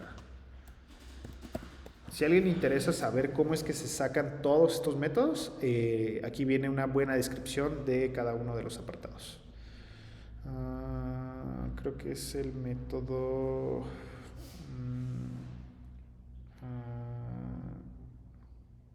aquí, Maximize Positive Predictive Value. Aquí. Sí están bien especificados. No sé por qué ahí no me lo corre. Ahí, por ejemplo, me maximizó la suma de los verdaderos, la tasa de verdaderos positivos. Entonces, vean, ahora el punto de corte de 0.52 va a ser el que maximice la tasa de verdaderos, el valor predictivo positivo. Sí, como que se me contrapé en inglés con español. Ok, pero va a depender mucho del contexto. O sea, va a depender mucho si quieren su prueba que sea una prueba de tamizaje o una prueba de escrutinio. Pero lo ideal es que, pues, de facto, su prueba sea buena, o sea, que tenga una buena área bajo la curva para poder determinar estos puntos de corte sin que se pierda el resto de las métricas diagnósticas. Entonces, la conclusión es que si ustedes quieren maximizar alguna métrica, primero tienen que tener una buena área bajo la curva de esa métrica continua, ¿ok? Entonces, si su métrica es mala, o sea, tiene una área bajo la curva de 0.6, 0.5, ¿no? Lo que sea, pues este método lo más seguro es que no les vaya a servir. Entonces, No, pero yo he visto curvas ROC que tienen buen área bajo la curva, ajá, pero tienden a cruzar la línea de identidad ya sea en los extremos. En esos casos, ¿cómo en los extremos? o sea, por ejemplo, ya cuando va llegando a la parte superior, ¿A la cota superior de la métrica continua? ajá, exactamente, Ya. tienden a cruzarse o en la inferior, Ya. cruzan la línea de identidad. En esos casos, vaya, ¿cómo podríamos interpretar a pesar de que el área bajo la curva es buena, está cruzando la... Eso se debe a que en algún punto, o sea, que no tienes tal vez un umbral adecuado de pacientes que tienen tu desenlace. Entonces, lo más seguro es que ahí tengas un problema de poder estadístico de tu prueba para detectar a tu condición. Pero vamos a pensar que es el caso, o sea, que hiciste un cálculo de tamaño de muestra, que aún así ves que tu curva, por lo que te estoy entendiendo, Muy parecida a la original de esa. como esta, ¿no? O sea, que tú dices, o sea, vamos a pensar que, o sea, aquí como que empiezan a cruzar, ¿no? Lo más seguro es de que no tengas un poder estadístico suficiente para este umbral de decisión. Pero vamos a pensar que hiciste el cálculo de poder estadístico, lo que sea, ¿no? Una forma para presentar esas curvas de ROC o esas curvas ROC es suavizarlas. O sea, el suavizar te va a permitir disminuir esa como sobrelambre con este umbral de decisión basal. Si quisieras sacar un punto de corte, ahí va a depender mucho para qué lo quieres. O sea, si quieres un punto de corte que sea para una prueba de aprendizaje, pues lo más seguro es que lo vas a llegar a tener. Pero, pues bueno, sería cuestión dependiendo del caso. Bueno. Entonces, comparando las... no, espera. El mejor punto de corte para la molécula S100B es un punto de corte de punto 22 de acuerdo al método de Jude. Si el objetivo es maximizar la sensibilidad, el punto de corte ideal es de punto 16. Ok. Pues vamos a graficar las curvas ROC. Entonces, ¿cómo se grafican las curvas ROC más allá de esto? Entonces, vamos a utilizar el paquetito ggplot para graficar mis curvas ROC. Entonces, lo primero es con la función ROC especificar mi desenlace y aquí yo puedo añadir como si fuera un modelo de regresión lineal o una función de modelo de regresión lineal las variables continuas que yo quiera graficar. O sea, si yo quiero graficar, por ejemplo, aquí la edad, yo lo puedo hacer, siempre y cuando sean variables continuas. Entonces, si yo imprimo este vector, me va a arrojar las curvas ROC de cada una de mis métricas continuas que yo tuve. Entonces, la función ggROCs del paquetito, me parece que es PROCs, si mal no me acuerdo. No, perdón, es del paquetito ggROCROC. Creo que este no se los especifiqué al principio. Pero me va a permitir acoplar la interfaz de ggplot2 a la graficación o a sacar gráficas de curva ROC. Entonces, ggROC con mi objeto de curva ROC me va a graficar pues mis curvas ROC en una interfaz de ggplot. Y ya con esto yo le puedo añadir todos los atributos de ggplot que yo quiera, o sea, y que ya vimos en el curso, ¿no? Entonces, vean, aquí yo le estoy añadiendo un título y una temática para que se vea más bonito, ¿no? Ok, y esto pues ya es una integración que incluye pues todos los elementos visuales para... es que aquí le añadí edad, solo tendría que ser 2. Y ven, esa es una curva ROC que ustedes ya podrían presentar para su coloquio, proyecto, lo que ustedes quieran, ¿no? O sea, ya tiene aquí el título, el eje de las X, Y, aquí tienen los biomarcadores que están utilizando. Si me lo preguntan y lo quieren, también hay un código que ya hice para que aquí les pongan unas tablitas de las curvas ROC. O sea, se pueden hacer todavía más cosas, pero esta es como la curva ROC en ggplot que ustedes pueden utilizar en sus proyectos. Ok, ¿dudas con esto? Ok. Bueno, vámonos rapidísimo con el último escenario. Entonces, de acuerdo al ejercicio previo, se demostró que el biomarcador S100B tiene una área bajo la curva buena. Sin embargo, a los investigadores les interesaría responder lo siguiente. ¿Cómo podría integrarse este biomarcador a un método que se utiliza en la práctica clínica, en concreto con la escala WFNS? O sea, la escala WFNS es una escala que ya se utiliza de manera convencional, que se calcula para todos los pacientes.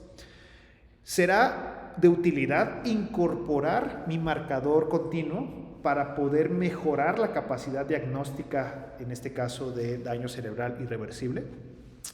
Y su incorporación devendría en un mejor rendimiento para detectar a pacientes con daño cerebral irreversible. Entonces, una forma rapidísima de integrar esto es con un modelo de regresión logística. Si quieren me voy directo a la práctica para que lo vean. Ok, entonces voy a ajustar un modelo de regresión logística binaria utilizando como variable dependiente a mi condición de mal pronóstico, ¿no? Entonces, aquí yo tengo mi variable dependiente, aquellos que tienen daño cerebral irreversible. Esto predicho por mi marcador S100B. Entonces, aquí yo tengo mi marcador S100B y veo cómo predice mi variable dependiente, ¿no? Ok, entonces el segundo paso es extraer las probabilidades predichas. Esto ya lo vimos en la clase de la regresión logística, pero las probabilidades predichas es cuál es la probabilidad de que a partir de este marcador un paciente tenga daño cerebral irreversible. Entonces, pues aquí vemos que estas son las probabilidades de cada uno de los pacientes para tener daño cerebral. Esto lo voy a guardar como un vector que se va a llamar pred o la probabilidad predicha del modelo 0. Si se dan cuenta, yo puedo a esta probabilidad predicha tratarla como una variable continua, ¿no? O sea, es una variable continua que va del 0 al 1. ¿Y qué creen? Si ustedes evalúan el área bajo la curva ROC de esta probabilidad predicha, va a ser igual al área bajo la curva ROC del marcador de manera individual. O sea, si se dan cuenta, aquí yo tengo los valores de mi marcador S100B, ¿no? El área bajo la curva es de 0.73. Y aquí arriba tengo las probabilidades predichas de mi modelo de regresión logística para detectar mi condición de daño cerebral irreversible. Pueden ver que las curvas ROC, o bueno, el área bajo la curva ROC, es idéntico. ¿Sí se dan cuenta? Entonces, esta es otra forma también de extraer áreas bajo la curva ROC, extrayendo las probabilidades predichas de un modelo de regresión logística. Entonces, como pueden ver, el área bajo la curva ROC de las probabilidades predichas es el mismo que del marcador de manera individual. Entonces, con esto y teniendo este concepto en mente, yo puedo ajustar un modelo de regresión logística binaria con las variables que yo quiera y extraer el área bajo la curva ROC de esas variables para determinar cuál es la capacidad diagnóstica de añadir o quitar variables a una condición. Entonces aquí yo tengo un modelo ahora donde voy a utilizar como variable independiente la escala WFNS. Voy a sacar las probabilidades predichas y voy a ver la capacidad que tiene la escala WFNS para detectar daño cerebral irreversible. Entonces, como pueden ver, la escala por sí sola es una buena forma de detectar a aquellos que van a tener daño cerebral. O sea, no es mala, pero tampoco es perfecta, ¿no? O sea, es de 0.82. Entonces, aquí la pregunta que me debería surgir es, si yo añado una métrica como un marcador molecular, que en este caso es S100B, ¿mejoraría mi capacidad para detectar mi condición? Entonces, yo puedo ajustar ahora un modelo de regresión logística con mi variable WFNS, que es como mi estándar, añadiendo ahora como predictora mi variable S100B. Entonces, aquí tengo la probabilidad predicha de mi modelo que solo tiene mi escala tradicional. Y aquí tengo mi modelo con las probabilidades predichas de mi escala convencional más el marcador molecular. Entonces, aquí, ¿qué se les ocurre que podríamos hacer? Si yo les puedo sacar las curvas ROC a estos modelos, ¿qué se les ocurre para saber si una métrica continua mejora mi capacidad diagnóstica? Comparar las curvas ROC de esos modelos. Exacto. Y ahora compararías una curva ROC con el método de log entre estos modelos. Entonces, vean, yo aquí estoy sacando las curvas ROC de mis modelos. El modelo 0 es el modelo que solo tiene el biomarcador. El modelo 1 es el modelo que solo tiene la escala WFNS. Y el modelo 3 es el modelo que tiene ambos marcadores para detectar mi condición. Y pues aquí yo puedo comparar las curvas ROC de ambos modelos. Por ejemplo, si yo comparo el modelo que solo tiene el biomarcador con el modelo que tiene la escala, vamos a ver que el modelo o utilizar mi escala únicamente es mejor que utilizar mi métrica bioquímica. O sea, la escala clínica es mejor que el marcador de manera individual. El modelo 2 tiene ambas métricas y yo lo voy a comparar ahora con el uso de únicamente el biomarcador. Entonces, el modelo, tanto con la escala clínica con el biomarcador, es mejor que solo utilizar el biomarcador por sí solo. Pero lo que realmente me interesa es ver el valor añadido del biomarcador a una escala que se utiliza de manera clínica o de manera tradicional. Entonces, el modelo que yo realmente quiero comparar es el modelo de la escala clínica con el modelo de la escala clínica más el biomarcador. Y ven, no hay diferencias estadísticamente significativas entre el modelo con el biomarcador y el modelo que solamente utiliza la escala clínica. Entonces, ¿cuál sería la conclusión? Que no hay diferencia entre medirle la otra variable y usar solo la... Exacto, entonces quédate con tu escala clínica.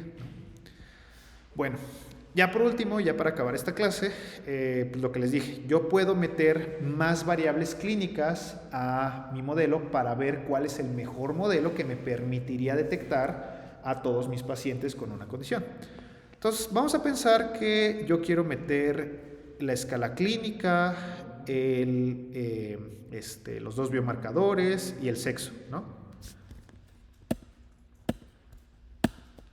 Entonces, si ahora comparo el modelo que solo tiene la escala clínica y lo comparo con el modelo que ahora tiene el sexo, el marcador NDKA, el marcador S100B, ahora ya tengo una mejoría en cuanto a la predicción. Entonces, una pregunta que de seguro les surge ahorita es, bueno, pues ¿cuál es el modelo que con el menor número de variables clínicas va a mejorar la capacidad predictiva de mi condición? Entonces, esto, se sobrelapa con la clase de modelos de regresión logística. Pero bueno, si se dan cuenta, la escala WFNS, el marcador NDKA, y pareciera que únicamente esas dos son las que contribuyen a mi modelo. Entonces vamos a quitar esta y ya. O sea, el sexo, el marcador NDKA y la escala clínica WFNS. Y pues pareciera que se perdió la significancia estadística, ¿no? Entonces, pues aquí finalmente entramos al terreno de selección de variables. Pero bueno, finalmente la pregunta se pudo responder. O sea, pareciera que añadir un nuevo marcador biomolecular no sirve para mejorar la detección de gente que va a tener daño cerebral irreversible, más allá de las escalas clínicas que ya se utilizan.